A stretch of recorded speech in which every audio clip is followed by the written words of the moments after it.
கற்றம்பலம் அருள் தரும் கற்பகாம்பாள் உடனாகிய கபாலீஸ்வரர் பெருமான் திருவடிகள் போற்றி போற்றி. இன்று சண்டேஸ்வர நாயனார் குருபூசை. சண்டேஸ்வர நாயனாரை நாம் எல்லாம் போற்றி போற்றி வணங்க வேண்டிய நாள். அண்டர் பிரான் தொண்டர் தமக்கதிபனாக்கி அனைத்தும் நாம் உண்ட களமும் ஒடுப்பனவும் சூடுவனவும் உனக்காக சண்டீசன் எனும் பதம் தந்தோம். அங்கவர் பொன்தட முடுக்கி பொன் சடை முடுக்கி தொண்ட மதிசே சடை கொன்றை மாலை வாங்கி சூட்டினார். எல்லாம் வல்ல பெருமான் சண்டேஸ்வர நாயனாருடைய சிவ பூசையை மகிழ்ந்து என்ன செஞ்சார் தெரியுமாங்க? தன்னுடைய உண்ட களம் உடுப்பனவும் சூடுவனும் எல்லாத்தையும் பெருமானுக்கு சண்டேஸ்வரன் நாயனாருக்கு சூட்டி மகிழ்ந்தாருங்க நம் பெருமான்.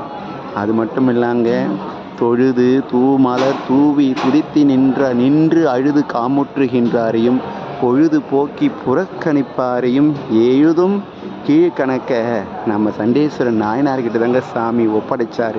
அதனால தான் நாம் சிவாலயம் சென்றவுடன் வரும்போது அவரிடம் கையை விரித்து காமிச்சிட்டு வருவோம். சாமி சிவசிவான்னு சொல்லிட்டு கையை விரித்து சண்டேஸ்வரனிடம் காமிச்சிட்டு வந்தால் தான் நம் கோயிலுக்கு சென்ற கணக்கும் பதிவாகும்.